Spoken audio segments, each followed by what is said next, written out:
नमस्कार। मैं राजनीतिक परिवार में पैदा हुआ। जब मैं छोटा सा था 1980 में प्रियंका और मैं घर में लेई बनाते थे, रात को निकलकर पोस्टर चिपकाते थे। चुनाव समझता हूं। 20 साल से मैं स्वयं चुनाव लड़ रहा हूं।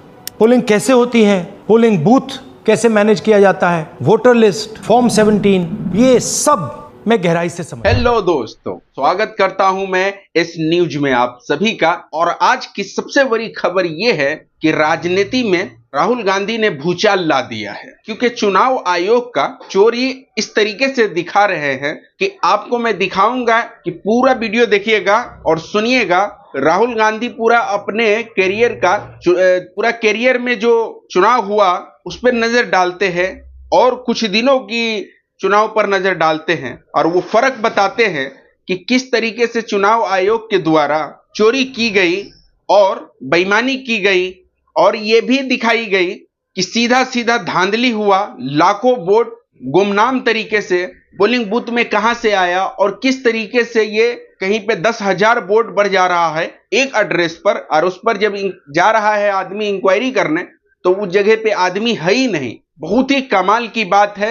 2024 का चुनाव जो है पूरा तरीके से फर्जी दिख रहा है। आइए मैं एक एक शब्द राहुल गांधी के मुंह से सुनवाता हूं और ध्यान से एक एक शब्द को सुनिए। Thank you. सब्सक्राइब करके जाइएगा। समय पहले हमें दाल में काला लगा। चुनाव के नतीजे आते थे, मूड एक तरीके का होता था, रिजल्ट दूसरे तरीके का। मुझे याद है उत्तराखंड में हम चुनाव हारे।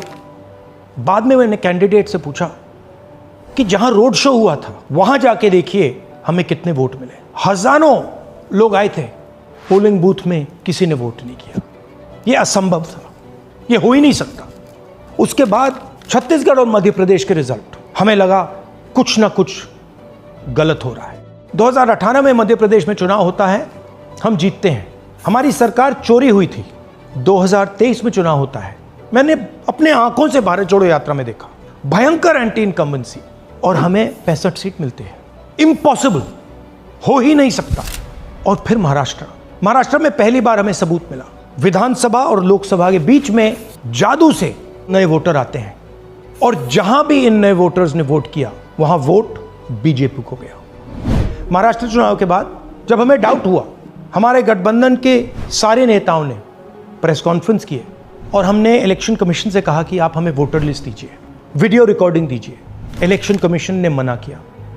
ना उन्होंने हमें वोटर लिस्ट दी और ना उन्होंने video recording the.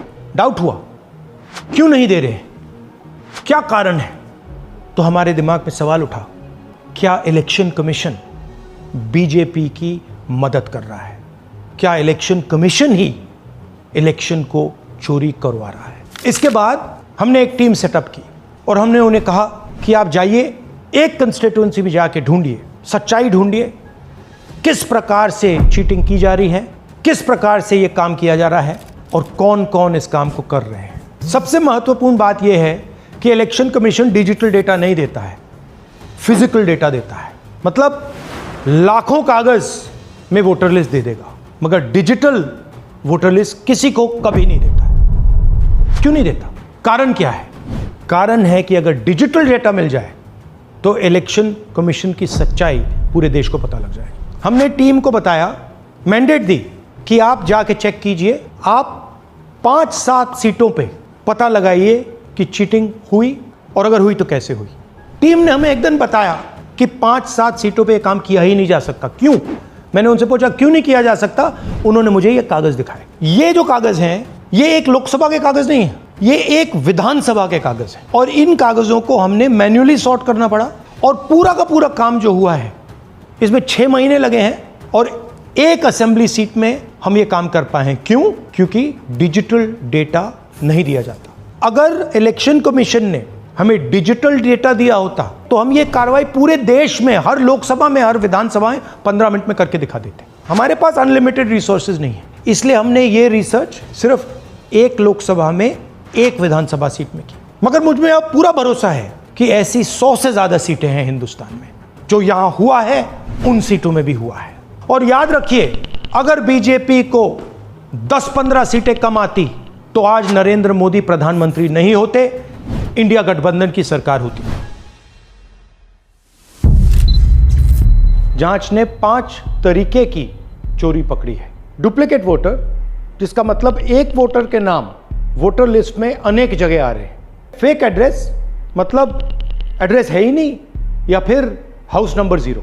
Bulk voter in single address, मतलब एक छोटे से घर में 40, 50, 60 लोग रह रहे हैं। इनवैलिड फोटोज, छोटी सी फोटो है या फिर फोटो ही नहीं है, और वो जो छोटी फोटो है वो दिखती भी नहीं है। कौन है, किसका चेहरा है, नहीं पता लग सकता। Misuse of form 6। Form 6 first time voters के लिए होती है, मतलब जिनकी एज 18-20 साल की हो, मगर वोटर लिस्ट में 90 साल के लोग फॉर्म 6 का प्रयोग कर रहे हैं। चुनाव में 6,50,000 वोटर थे, उसमें से 1 लाख चोरी के थे। अब मैं आपको 5 उदाहरण देता हूं। ये देखिए गुरकीरत सिंह डांग, इसका नाम 4 अलग अलग बूथों पे आता है। ये कैसे हुआ और क्यों हुआ? एक और उदाहरण, विशाल सिंह, वाराणसी में वोटर लिस्ट में नाम है और बेंगलोर में 2 बार वोटर लिस्ट में नाम आता है। क्या ये वाराणसी में वोट कर रहे हैं या बेंगलोर में वोट कर रहे हैं या दोनों जगह वोट कर रहे हैं? एक और उदाहरण देखिए, हाउस नंबर 0। तो आपने कभी सुना है हाउस नंबर 0? हमने तो नहीं सुना था, मगर बेंगलोर में हजारों हाउस नंबर 0 हैं वोटर लिस्ट पे। हाउस नंबर 35 की कहानी सुनिए। छोटा सा घर है, ज्यादा से ज्यादा 4 लोग रह सकते हैं, मगर इस 35 में 80 लोग वोटर लिस्ट में रजिस्टर्ड है। ये ईआरओ ने कैसे अप्रूव किया, क्यों अप्रूव किया, पता लगाना है। अच्छा, अब ये देखिए वोटर लिस्ट, इनकी फोटो देखिए, या फोटो है ही नहीं या फिर छोटी छोटी फोटो है तो दिख नहीं सकती। इन वोटर आईडीज पे वोट दिया गया है। अब मैं आपको बताता हूं शकुन रानी की कहानी। फर्स्ट टाइम वोटर बनी है, 70 साल की आयु है।